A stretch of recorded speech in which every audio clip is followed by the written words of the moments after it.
रात के 1:30 बज रहे थे। एक सुनसान पतला सा रास्ता जो कि कब्रिस्तान की तरफ जा रहा था, उस पर एक औरत चली जा रही थी। उसके चेहरे पर साफ नजर आ रहा था। रात का सन्नाटा उसकी हिम्मत को तोड़ने की ताकत रखता था, लेकिन फिर भी अपने हाथ में एक छोटी सी काले कपड़े की पोटली लिए और कब्रिस्तान के गेट तक पहुंच गई। उसने कब्रिस्तान का गेट खोला और अंदर कदम रखा। चारों तरफ कब्र ही कब्र, और उनके बीच से होती हुई वह औरत एक छोटी सी कब्र के करीब पहुंची। उसने उस कब्र के पास की थोड़ी सी मिट्टी अपने हाथों से हटाई और उस पोटली को जमीन में दफन कर दिया। उसके बाद वो इतनी तेजी से वहां से निकल गई जैसे कि उसके पैरों में पंख लगे हो।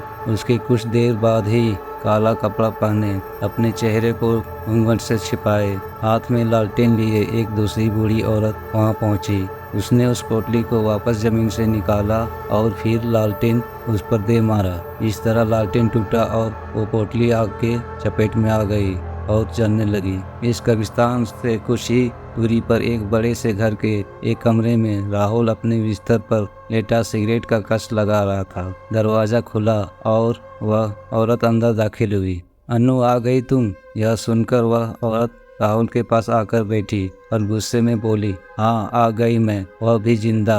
राहुल, अरे गुस्सा क्यों कर रही हो अनु? जिस तरह की फालतू रस्में तुम्हारे इस घर में मुझसे करवाई जा रही है, ना ऐसी रस्मों के बारे में मैंने सुना तक नहीं। इतनी रात में एक पोटली को जमीन में गाड़ने के लिए मुझे कब्रिस्तान भेज दिया। अगर मुझे कुछ हो जाता तो? उसकी बात को राहुल सुन तो रहा था, लेकिन उससे कुछ भी नहीं बोल पा रहा था। अनु, यह बस आखिरी रस्म थी जो मैंने कर दी। अब आगे से अगर मुझसे माँ जी ने कोई भी ऐसी वाहियात रस्म करवाई तो मैं पता नहीं क्या कर बैठूंगी।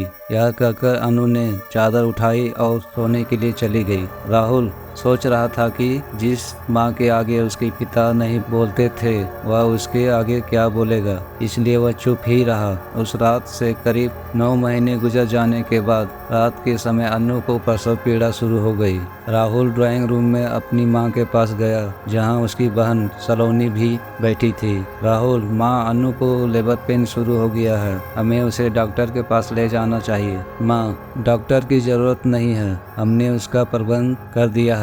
तभी दरवाजे से होती हुई एक बूढ़ी औरत अंदर आई। राहुल की माँ ने उसको अनु के कमरे में भेज दिया और बूढ़ी औरत ने अंदर जाते ही दरवाजा बंद कर दिया। माँ ने बोला, कुछ देर बाद हमारे खानदान का वारिस आने वाला है। राहुल बेटा, तुम सुबह से ही जश्न मनाने की तैयारी शुरू कर देना। कुछ देर बाद एक बच्चे की रोने की आवाज सभी को सुनाई दी और वो बूढ़ी औरत बाहर निकलकर बोली, मुबारक हो, आपको बेटी हुई है। यह सुनकर राहुल बहुत खुश हुआ और कमरे के अंदर दाखिल हो गया, लेकिन राहुल के माँ के चेहरे पर गुस्सा उबल रहा था। यह कैसे हो सकता है? एक लड़की? क्या तुमने उससे वो विधि नहीं करवाई थी? करवाई थी माँ, भाभी की पेट पर से मैंने अपने हाथों से वो पोटली पूरे 9 बार घुमाई थी और उसको कब्रिस्तान भी भेजा था।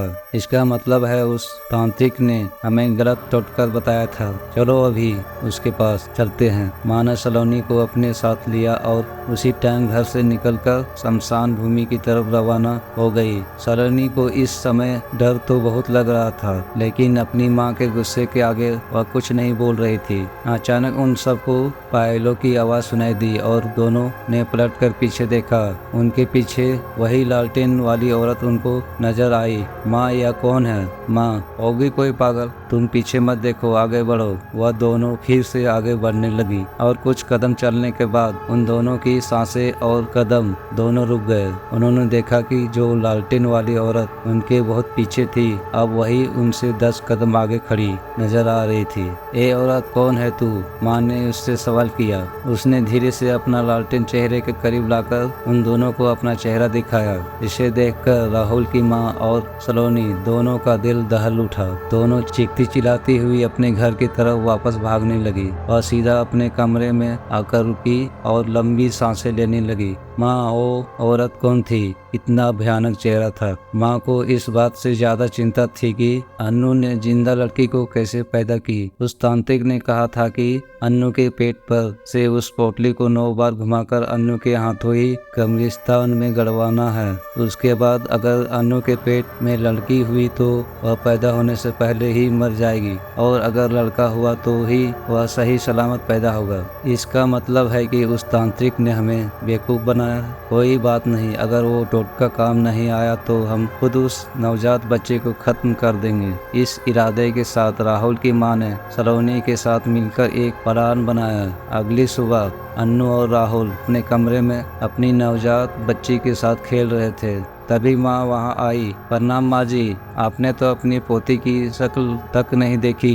देखिए यह कितनी प्यारी है, इसका नाम हमें कोमल रखा है। यह सुनकर माँ ने एक बार उस बच्ची की तरफ देखा और बोली, बहू, जौनपुर गांव में हमारी पुश्तैनी हवेली है और हमारी कुलदेवी का मंदिर भी है। अब तुम माँ बन गई हो, समय आ गया है कि हम सब वहाँ जाकर कुलदेवी की पूजा करें और कुछ दिन वहाँ रहे। जी माँ जी, जैसा आप कहे। घर के सभी मेंबर उसी दिन कार से जौनपुर गांव की तरफ रवाना हो गए। राहुल की माँ पल पल अन्नू की गोद में सो रही उस प्यारी सी बच्ची को पोस रही थी। कुछ घंटों बाद शाम के 8 बज चुके थे। उनको एक ढाबा नजर आया तो माँ ने राहुल से कहकर गाड़ी उस ढाबे पर रुकवा दी। चलो सब यहाँ खाना खा लेते हैं, थोड़ी देर यहाँ रुककर आगे बढ़ेंगे। यह सुनकर सभी लोग गाड़ी से उतरे। एक पुराना सा ढाबा जहाँ टेबल की जगह कई चारपाया बिछी थी। माँ ने सलोनी को इशारा किया, जिसे समझकर वह अन्नू के पास गई। लाइए भाभी, जब तक आप खाना खाती हैं मैं कोमल को संभाल लेती हूँ। अरे नहीं सलोनी, मैं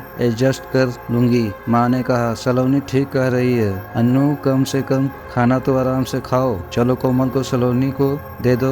यह सुनकर अनु ने कोमल को सलोनी को थमा दी। सलोनी भी उसके साथ खेलने लगी और उसको लेकर टहलने लगी। अनु ने कहा, वहाँ कहाँ जा रही हो? अरे भाभी, मैं यहीं हूँ, आप फिक्र मत करो, मैं बस कोमल को थोड़ा घुमा लेती हूँ, माँ ने कहा। अनु, तुम खाने पर ध्यान दो ना, वो उसकी बुआ उसको संभाल लेगी। अब अनु और राहुल खाना खाने में लग गए। सलोनी कोमल को ढाबे के पीछे वाले जंगल में ले गई, जहाँ से भेड़ियों की आवाजें भी सुनाई दे रही थी। अरे बाप रे, यहाँ तो जंगली जानवर काफी ज्यादा घूम रहे हैं। अन्नू को कह दूंगी। कोमल को एक भेड़िया ने खींच कर ले गया। यह कहकर सलोनी ने कोमल को जमीन पर रख दिया और फिर बोली, कोमल बेटी, तुम यहीं आराम से लेटो, थोड़ी देर बाद भेड़िया अंकल तुमको ले जाने वाले हैं। यह कहकर वह पीछे मुड़ी। तभी उसको सामने वही लालटेन वाली औरत नजर आई, जिसे देखकर सलोनी की रूह कांप उठी। उसको समझ नहीं आया कि वह क्या करे। डरते डरते उसने जैसे ही पीछे कदम लिया, उसका पैर मुड़ा और वह जमीन पर गिर गई। माँ, यह तो सलोनी की आवाज लगती है। यह सुनकर राहुल और अनु भी उठ खड़ा हो गए और तीनों डरते हुए ढाबे के पीछे जंगल की तरफ भागे। अनु, सलोनी के हाथ में कोमल भी है, पता नहीं क्या हुआ होगा। वे सब आवाज लगाते, लेकिन सामने से कोई जवाब नहीं मिल रहा था। तभी कुछ ही दूरी पर जमीन पर उन सभी को कोमल पड़ी हुई नजर आई। कोमल मेरी बच्ची। अनु ने कोमल को गोद में उठाकर प्यार किया और अगले ही पल राहुल की माँ चिल्ला उठी। सलोनी। सामने सलोनी की लाश पड़ी थी। उसके जिस्म से उसका सर और एक हाथ गायब था। यह खौफनाक मंजर देखकर सभी का दिल दहल उठा। मेरी बच्ची।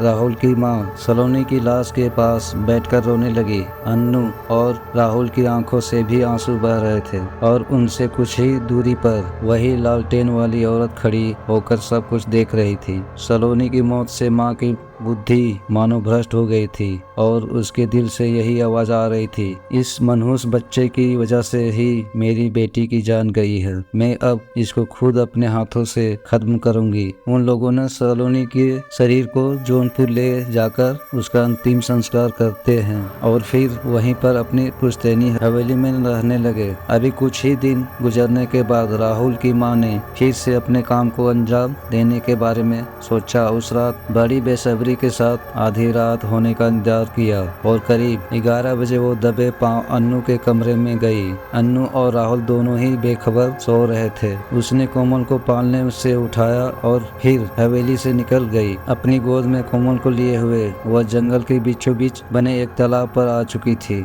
मेरी बेटी को खाने वाली डायन भाड़ में जाए, यह कहकर उसने कोमल को तालाब में फेंक दिया। उसके बाद जैसे ही पीछे मुड़ी तो उसको जमीन पर वही लालटेन रखा हुआ नजर आया। उसके चेहरे के भाव बदल गए। तभी उसको पानी की आवाज सुनाई दी और उसने पीछे पलट कर देखा। तालाब के अंदर से 2 हाथ ऊपर निकल कर आ रहे थे और उस हाथ के अंदर सही सलामत कोमल मुस्कुरा रही थी। फिर तेजी से पानी के अंदर से वही औरत अपनी गोद में कोमल को लिए हुए बाहर निकल आई। वह राहुल के माँ के ठीक सामने थी। उस औरत के कपड़ों से पानी टपक रहा था। उसकी खौफनाक सांसों की आवाज राहुल के माँ के दिल को अंदर से दहला रही थी। कौन है तू? क्यों बार बार इस बच्ची को बचा लेती है? इस पर उस औरत के मुंह से एक शब्द निकला, जोखिनी। यह सुनकर राहुल के माँ के डर का कोई ठिकाना नहीं रहा। वह वहाँ से भागना चाहती थी लेकिन जोखिनी ने उसकी बाल पकड़ ली। उसने एक ही